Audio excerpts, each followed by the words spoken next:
Joint theatre command जो है आपका, इसका कंसेप्ट आपको समझना होगा थोड़ा सा।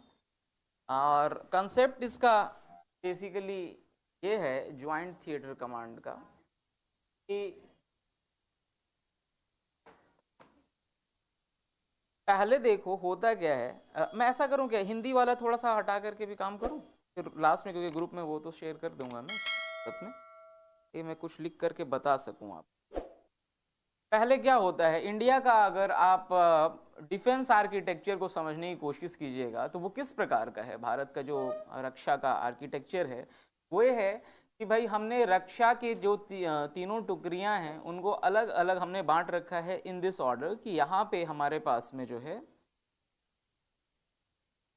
एक है मिलिट्री आर्मी है ना, दूसरा जो है वो है नेवी, और तीसरा जो है वो है एयरफोर्स। तीनों के पास में अपने अपने हेड ऑफ कमांड, उनका अपना अपना हेड ऑफ कमांड का पूरा ऑर्डर है, हायरार्की है, उसके हिसाब से वो काम करते हैं, यही सिस्टम है। तो मान लो अगर कल इंडिया में यहाँ पे इंडिया में अगर मैं बात करूं,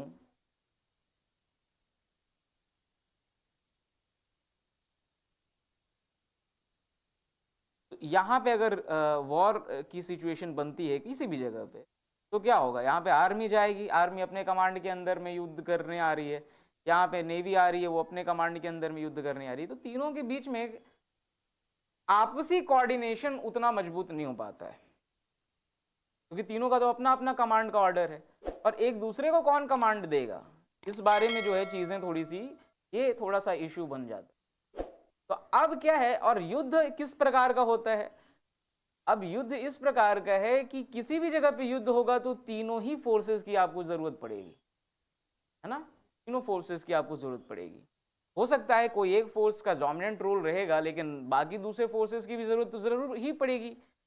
ये स्थिति है, और इससे कैसे निपटा जाए, तो इसीलिए जो है ज्वाइंट थिएटर कमांड का कंसेप्ट दुनिया भर में आया है, सिर्फ इंडिया में नहीं आया है, दुनिया भर में आया है। कुछ प्रमुख जो देश हैं जो आर्मी के लिए या मतलब सॉरी मिलिट्री पर्पसेस के लिए या फिर अपने फोर्सेस के लिए जाने जाते हैं, उन लोगों ने इसको एकोमोडेट किया है अपने यहाँ पे। जैसे फॉर एग्जांपल यूएसए की अगर आप बात करें, आप चाइना की बात करें, वहाँ पे ज्वाइंट थिएटर कमांड का पूरा ऑप्शन है, प्रोसीजर है। तो ये जो है मॉडर्न स्ट्रैटेजी है युद्ध को अच्छे तरीके से डील करने के लिए, युद्ध या फिर किसी भी तरीके से अपने डिफेंस आर्किटेक्चर को मजबूत करने के लिए ये सिचुएशन। तो इंडिया में भी यही कंसेप्ट लागू हो नहीं हो, कैसे लागू हो, इस बारे में वाद विवाद चल रहा है।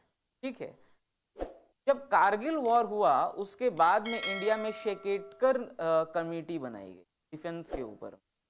ठीक है, याद रखेंगे नाम।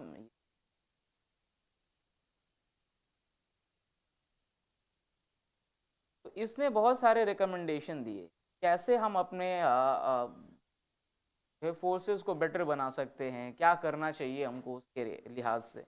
तो सकेतकर कमेटी का रिकमेंडेशन में एक रिकमेंडेशन ये भी था कि हम ज्वाइंट थिएटर कमांड को ऑपरेशनलाइज करें, भारत के अंदर ज्वाइंट थिएटर कमांड को हम लाने की। ठीक है, अब इसका मतलब समझिए कि ज्वाइंट थिएटर कमांड होता क्या है। तो ज्वाइंट थिएटर कमांड का मतलब ये है यहाँ पे कि हम पूरे इंडिया को अलग अलग थिएटर्स में बांट देंगे। थिएटर कहने का मतलब है रीजन वाइज हम अलग अलग एरियाज को बांट देंगे। फॉर एग्जाम्पल अगर मैं बात करूं तो एक थिएटर हो गया ये ज्वाइंट थिएटर कमांड में, अगर एक थिएटर ये है, दूसरा थिएटर ये, इस रीजन में हम बात कर सकते हैं, मतलब एक नॉर्दर्न जो एकदम सबसे ऊपर नॉर्थ का जो एरिया है उसको एक थिएटर कह सकते हैं। दूसरा जो वेस्टर्न बॉर्डर है जहां पाकिस्तान से लगती है सीमा, दूसरा थिएटर वो हो गया। तीसरा थिएटर हमारा ये नेपाल, भूटान, बांग्लादेश वाला, ऐसा माने हमारे हाइपोथेटिकली हम बात कर रहे हैं। फिर चौथा थिएटर ये नॉर्थ ईस्ट हो जाएगा। पांचवा थिएटर जो है इंडिया का मरीन जो रीजन है वो हो जाएगा। फिर एक थिएटर हम यहाँ पे अपना सेंट्रल इंडिया के लिए एस्टैब्लिश करें। अब 6 थिएटर ऐसा मैंने हाइपोथेटिकली मान। अब क्या करेंगे, हर थिएटर की अपनी अपनी स्पेसिफिक सिचुएशंस है। जैसे अगर आप बात करें तो लद्दाख वाले रीजन में जो है, या फिर जो कश्मीर वाला रीजन है, उसकी अपनी सिचुएशन है, अपने जो है तौर तरीके होंगे, चैलेंजेस होंगे।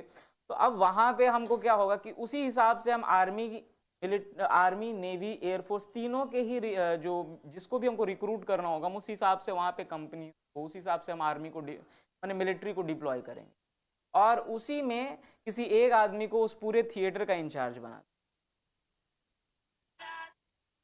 हेलो,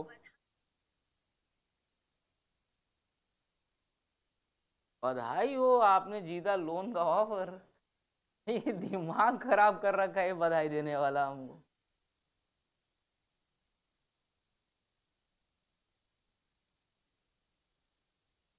इसलिए इंडिया जो है ना कम प्रगति करता है। हाँ, तो हम कहाँ थे? हाँ, हम यहाँ थे कि अब अलग अलग लोगों को अलग अलग थिएटर्स में किसी किसी को कमांडिंग ऑफिसर बना दिया। अब वो कमांडिंग ऑफिसर डिपेंड करेगा, हो सकता है कि जहाँ पे मान लो मरीन एरिया की बात करें, तो जो नेवी का ऑफिसर होगा उसको मैंने कमांडिंग ऑफिसर बना दिया, उसके अंदर में ही एयरफोर्स, और उसके पूरे इन्फ्लुएंस के अंदर में पूरा एयरफोर्स और ये जो है मिलिट्री है वो वर्क करेगी वहाँ पे। इसी तरीके से हर थिएटर के लिए कमांडिंग ऑफिसर बना दिया, हर थिएटर के लिए उसके चैलेंजेस, अपॉर्चुनिटीज के हिसाब से हमने तीनों फोर्सेस को डिप्यूट कर दिया। और इन सभी कमांडिंग ऑफिसर्स को, या यूं कहने कि इन तीनों ही फोर्सेस को टॉप में हैंडल करने के लिए हम एक पोजीशन को क्रिएट कर ले रहे हैं, और वो है आपका चीफ ऑफ डिफेंस स्टाफ, है ना। तो अब क्या होगा कि पूरा का पूरा हायरार्की जो तुम्हारा ऊपर लेवल में आकर के 3 पैरेलल पोजीशंस हो रहे थे, अभी वो ऐसा नहीं है। अब एक सुप्रीम वहां से कमांड निकलेगा और पूरे नीचे तक जाएगा। तो ये पहले से बेहतर सिस्टम है ना। तो यही थिएटर कमांड का पूरा आपका कंसेप्ट है। इसको इंडिया में लागू करने की बात चल रही है। अब बात आती है थोड़ा सा इसका नीड क्या, बहुत ज्यादा क्या नीड है। तो अगर आप इसको देखेंगे तो हमारे यहाँ क्या है, हमारा नेबरहुड बड़ा दुश्मनी वाला है, मतलब on the 2 fronts we have hostile neighbours, okay.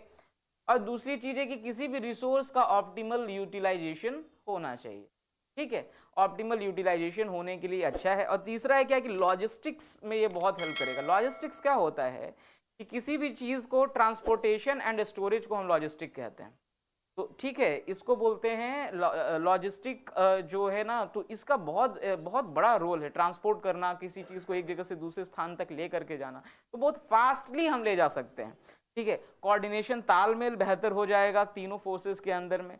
और ये जो है देखिए आप, यूएस, यूके, रशिया, चाइना जो अच्छे मतलब मेजर पावर्स हैं, वो इसको फॉलो करते हैं। इफिशिएंट प्लानिंग तो ग्लोबल बेस्ट प्रैक्टिस भी है, और उसके बाद इफिशिएंट प्लानिंग की इफिशिएंसी बढ़ जाएगी, और सेक्रेटरी कमेटी का रिकमेंडेशन हिसाब से है।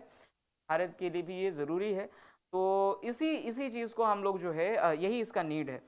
अब बात है कि भाई लेकिन इसको लागू करने में समस्या क्या है।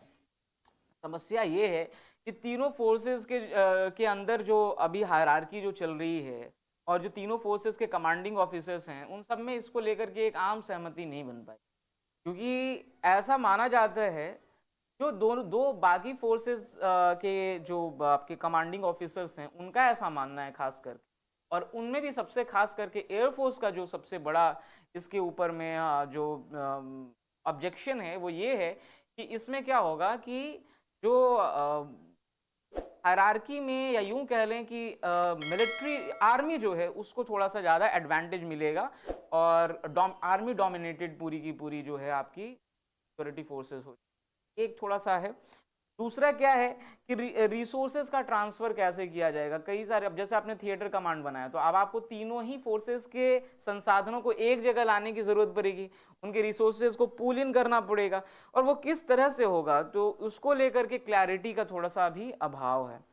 और उसके बाद में क्या है कि अभी तीनों ही मिलिट्री अकेडमीज जो हैं, है ना, तो अपना अपना हिसाब से अभी के सिस्टम के हिसाब से पढ़ाती हैं, ट्रेन करती हैं। तो अब ट्रेनिंग को लेकर के भी एक नया मॉड्यूल सेट करना, और मतलब पूरा का पूरा स्ट्रक्चर चेंज हो जाएगा ना। तो हमको उस स्ट्रक्चर को फिर से उसको ढालने के लिए, उसमें ढलने के लिए हमको थोड़ा सा चैलेंज हो सकता है, दिक्कत आ सकती है। और फिर है कि नेशनल सिक्योरिटी स्ट्रैटेजी का अभाव है अभी भारत के अंदर में, जिसमें कि एक रणनीतिक रूप से पूरा कॉम्प्रिहेंसिव रणनीति का अभाव है, बना हुआ नहीं है। इसके चलते थोड़ा सा दिक्कत आ सकता है। वो अभी एग्जीक्यूशन में इसको दिक्कत आ सकती है। ये दो चार चीज़ों की बात है, इसको आप जो है ज़रूर इसको डील करेंगे, इसको बताएंगे, ठीक है ना। तो देखो यही है थिएटर कमांड में कि element of 3 services, army, navy और एयर फोर्सेस, है ना। एयर फोर्सेस तीनों जो हैं एक सिंगल यूनाइटेड कमांड स्ट्रक्चर के अंदर में होंगे, है ना। सिंगल यूनाइटेड कमांड स्ट्रक्चर के अंदर में एक ही एकीकृत जो है कमांड स्ट्रक्चर होगा इनका, और हर जो है कमांड, थिएटर कमांड जो होगा वो एक स्पेसिफिक ज्योग्राफिक रीजन का जो होगा उसके लिए होगा। रिसोर्सेज को हम तीनों सर्विसेज से पुल इन करेंगे और उसके बाद सबको अपना अपना रोल असाइन करेंगे, ठीक है। तो जो है ये डिस्कशन में है 3 साल से, लेकिन अभी तक जो है हो पाया। बेसिकली एयरफोर्स का थोड़ा सा ऑब्जेक्शन ऊपर में है, तो अब आपके ऊपर एक क्वेश्चन इससे जोड़ करके पूछा जा सकता है थिएटर कमांड को लेकर के, आप उसको बताइए क्या है।